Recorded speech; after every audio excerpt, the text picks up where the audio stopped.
ఏమండి, నేను మొన్న సోషల్ మీడియాలో ఒక వీడియో చూశాను. అదేంటంటే గోపాలపురం నియోజకవర్గంలో వైసీపీ సోషల్ మీడియా ఇన్ఫ్లుయెన్సర్ ఒక యువకుడు తెలుగుదేశం పార్టీ ఎమ్మెల్యే మద్దిపాటి వెంకటరాజు గారి దగ్గరికి వెళ్ళి అతను చేసిన సేవలను విపరీతంగా పొగుడుతున్నాడు. అన్నా, నువ్వు చాలా బాగా చేస్తున్నావు, నీ వల్ల అభివృద్ధి జరిగింది, నీ వల్ల సమస్య పరిష్కారం అయింది, నీ వల్ల ఆ సీఎం రిలీఫ్ ఫండ్ చెక్కులు వచ్చాయి, నీ వల్ల అతని ప్రాణాలు కాపాడ్డాయి, నీ వల్ల అతనికి ఆరోగ్యం కుదుటపడింది, ఇలాగ రకరకాలుగా చెప్పుకుంటూ అతను సోషల్ మీడియాలో టీడీపీ ఎమ్మెల్యేని పొగినటువంటి విషయాన్ని అతను మళ్ళీ పోస్ట్ చేశాడు. అది చూసినటువంటి వైసీపీ వాళ్ళు ఏం చేశారంటే, పాప ఇతనికి ఏదో చిన్న పోస్ట్ ఉంది వైసీపీలో, ఆ పోస్ట్ నుంచి ఇతను డిబార్ చేసి పడేశాడు. మళ్ళీ బాధపడుతూ పోస్ట్ పెట్టాడు. నేను నిజాలు మాట్లాడితే మా పార్టీ వాడికి కోపం వచ్చింది, ఈ లోకల్ ఎమ్మెల్యే మద్దిపాటి వెంకటరాజు గారి పార్టీ వేరైనా కానీ ప్రజాసేవలు బాగున్నాయని చెప్పేసి నేను ఉన్నతన్నట్టు మాట్లాడాను, అది వీళ్ళకి రుచించలేదు, నన్ను పార్టీ పదవి నుంచి తీసేశారు, పోతే పోయింది, నాకేం లెక్కలేదు, నేను ఖచ్చితంగా ఉన్నాను, నిజాలు మాట్లాడాను అని చెప్పేసి అతను వైసీపీ కరడు కట్టిన కార్యకర్త, జగన్ అంటే పడి చచ్చిపోయిన యువనాయకుడు అతను సోషల్ మీడియాలో కూడా జగన్ గురించి ఎక్కువగా పెడతా ఉంటాడు, నేను చూశాను.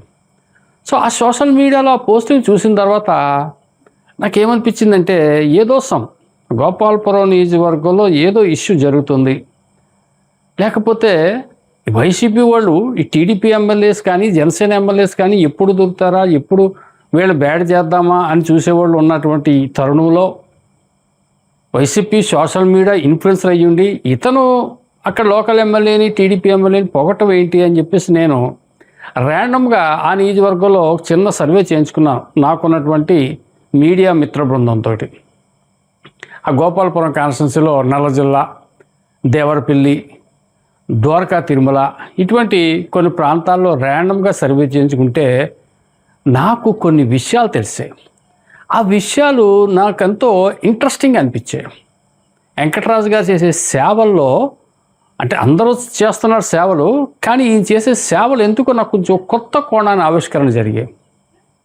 ప్రజలకు ఏం కావాలో సరిగ్గా అదే ఇతను చేస్తూ ఉన్నాడు అనిపించింది. ముఖ్యంగా నాకు ఏమనిపించిందంటే, నేను ఎంక్వైరీ చేశాను, మద్దిపాటి వెంకటరాజు గారు తొలి ఎమ్మెల్యేయా, లేకపోతే గతంలో ఏదైనా ఎమ్మెల్యేగా పనిచేసాడా, గతంలో ఏదైనా పదవి చేశాడని కూడా అడిగితే మా వాళ్ళు ఏమన్నారంటే, అబ్బాయి లేదు, ఇతను ఫస్ట్ ఎమ్మెల్యే 2024లో కూటమి నుంచి నెగ్గినటువంటి ఇక్కడ ఫస్ట్ ఎమ్మెల్యే వెంకటరాజు గారు.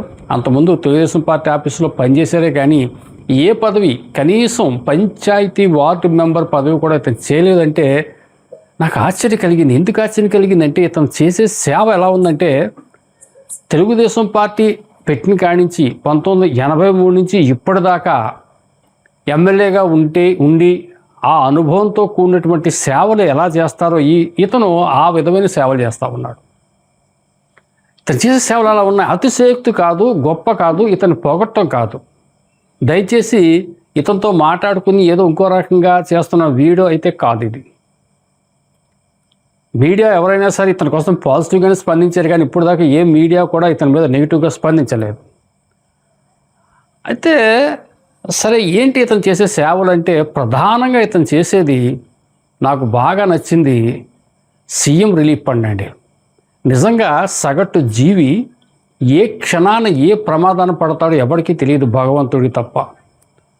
ఉన్న ఆరోగ్యం ఉన్న పళంగా అనారోగ్యం కావచ్చు, రోగిష్ట అయిపోవచ్చు, ఏదైనా బైపాస్ రావచ్చు, ఎక్కడైనా పెద్ద రోడ్డు ప్రమాదం జరగవచ్చు, క్షతగాత్రుడు కావచ్చు, కొన ఊపిరిలో కొట్టుకోవచ్చు, ఏదైనా జరగవచ్చు. అది మన చేతిలో లేదు, ఒక్క దేవుడి చేతిలో తప్పితే.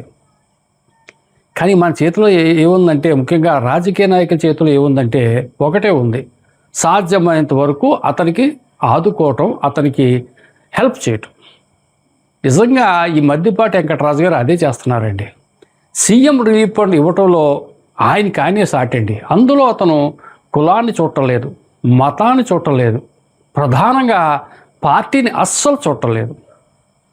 మానవీయ కోణంలో సాటి మనిషి, నా నియోజకవర్గంలో ఓటరు, ఇదొకటే, నా నియోజకవర్గ చెందినటువంటి ప్రజలు, అంతే, అదొకటే చూస్తున్నాడు తప్పితే ఇక రెండోది ఏమి చూడకుండా, వాళ్ళు అడిగినా అడగకపోయినా వాళ్ళ ఇంటికి వెళ్ళి వాళ్ళు ఓదార్చి, వాళ్ళు పరామర్శించి, బాబు నీ డీటెయిల్స్ సీఎం రిలీఫ్ ఫండ్ పెడతాను, ఎంతో కొంత నీకు డబ్బులు తెప్పిస్తా అని చెప్పేసి అతనికి వాళ్ళకి చెక్కులు ఇచ్చే కార్యక్రమం చేపడుతూ ఉంటే నిజంగా నాకు చాలా నచ్చింది. ఆ గోపాలపురం నియోజకవర్గంలో ఎక్కువ స్థాయిలో మద్దిపాటి వెంకటరాజు గారు సీఎం రిలీఫ్ ఫండ్ తేవడం జరిగింది. కానీ రెండోది ప్రధాన సమస్యలు పరిష్కరించడం. ఇంకా సమస్యలు అనేది అందరూ పరిష్కరిస్తారు, తాత్కాలికంగా పరిష్కారం. కానీ ఇతను తాత్కాలిక పరిష్కారం కాదు, శాశ్వత పరిష్కారం. అది కూడా దీర్ఘకాలిక సమస్యలకు శాశ్వత పరిష్కారం చేస్తూ ఉన్నాడు ఇతను. ఇది ఒక గొప్ప కార్యక్రమం. ఏదో ఎమ్మెల్యే అంటే ఆ గ్రామానికి వచ్చి అతని కంట కడుపున చెత్త కుప్పను పెంట కుప్పను తీయించేసి ఆ 10 నిమిషాలు ఏదో చేసేసి వెళ్ళిపోవటం అనేది సర్వసాధారణంగా జరిగే కార్యక్రమం వైసీపీలో జరిగింది, ఇప్పుడు జరుగుతూ ఉంది. కానీ ఇతను అలా కాదు. ఈ శాశ్వత పరిష్కారానికి, ఈ సుదీర్ఘకాల సమస్యలు గుర్తించడం కోసం ఇతను గ్రామదర్శిని అని ఒక కార్యక్రమం పెట్టుకున్నాడు. ఆ కార్యక్రమం పెట్టుకుని ఆ కార్యక్రమంలో భాగంగా గోపాలపురం నియోజకవర్గంలో ప్రతి గ్రామం, ప్రతి వార్డు, ప్రతి పేట, ప్రతి ఇల్లు, ప్రతి గడప తొక్కాడు. అన్ని చోట్లకి వెళ్ళాడు. వాళ్ళ సమస్యలు ఏంటో అడిగి తెలుసుకున్నాడు. వ్యక్తిగత సమస్యలు, సామాజిక సమస్యలు అడిగి, ఒకవేళ వ్యక్తిగత సమస్యలు ఎంతవరకు చేయాలో అంతవరకు చేసి, సామాజిక సమస్యల్లో ఏ సమస్య అయితే తీవ్రతరంగా ఉంది, ఏ సమస్య పరిష్కారం చేస్తే ఆ గ్రామ ప్రజలందరికీ ఉపయోగపడుతుంది అనేది ఇతను ఐడెంటిఫై చేసి ఆ ఫైల్ పట్టుకెళ్ళి సీఎంఓ ఆఫీస్ పట్టుకెళ్ళి శాంక్షన్ చేసి నిధులు రప్పిస్తూ ఉన్నాడు. ఇప్పటిదాకా 25 కిలోమీటర్ల మేర రహదారులు వేయించారు, ఆయన డ్రైనేజీలు కట్టించారు, బీసీ హాస్టల్స్, ఎస్సీ హాస్టల్స్, గురుకుల హాస్టల్స్, వీటితో పాటు కొంతమంది విద్యార్థుల్ని దత్తత తీసుకుని ఎవరిదైనా P4 కార్యక్రమం ద్వారా ఎవరినైనా బతిమాలుకుని వాళ్ళకి అడాప్షన్ ఇచ్చి వాళ్ళ ద్వారా ఫీజులు కట్టించి పేద విద్యార్థులను చదివించే కార్యక్రమం చూసారా. ఈ చేసే కార్యక్రమంలో ప్రతి కార్యక్రమం కూడా ప్రశంసదగ్గ కార్యక్రమం.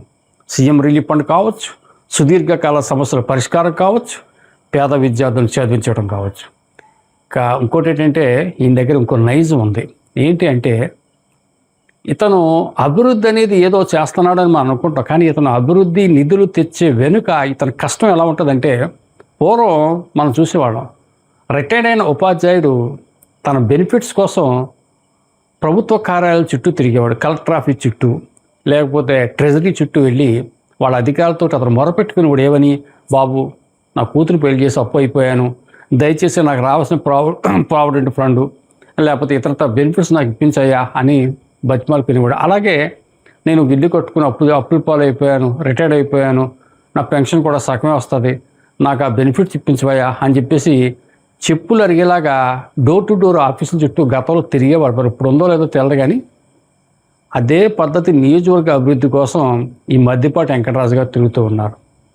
ఢిల్లీ వెళ్తారు, కేంద్ర మంత్రులతో బతిమాలుకుంటారు, మాట్లాడుకుంటారు. మొన్నే మాట్లాడుకుని ద్వారకాది తిరుమల కోసం నిధులు కూడా తెచ్చారు. సాగునీటి సమస్య ఉంటే పక్కనే ఉన్న పాలకులు నిమ్మల రామానాయుడు గారి దగ్గరికి వెళ్ళిపోతారు, ఇరిగేషన్ వాళ్ళతో మాట్లాడించుకుంటారు. నియోజకవర్గానికి ఎంత నీరు కావాలో అంత నీరు రప్పించుకుంటారు. ఆ నియోజకవర్గం కాస్త పర్యాటక రంగానికి కొంచెం చేరువుగా ఉంటుంది కాబట్టి పక్కన ఉన్న కందుల దుర్గేష్ పర్యాటక శాఖ మంత్రి గారి దగ్గరికి వస్తారు, అక్కడ నిధులు తెచ్చుకుంటారు. పార్లమెంటు సభ్యుల దగ్గరికి వెళ్తారు, పురంధేశ్వరి దేవి గారు అక్కడ నిధులు తెచ్చుకుంటారు. ఇలాగ వాళ్ళందరితో మమేకం అయ్యి సఖ్యతగా ఉండి, వినయంగా ఉండి, చేతులు కట్టుకుని నిలబడి, ఏతంతో వయసులో పెద్దవాళ్ళైతే చేతులు కట్టుకుని నిలబడి బతిమాలి నియోజకవర్గ ప్రజల కోసం ఆయన నిధులు రాబట్టుకుంటూ ఉన్నాడు. ఇలా చెప్పుకుంటూ పోతే చాలా కార్యక్రమాలు.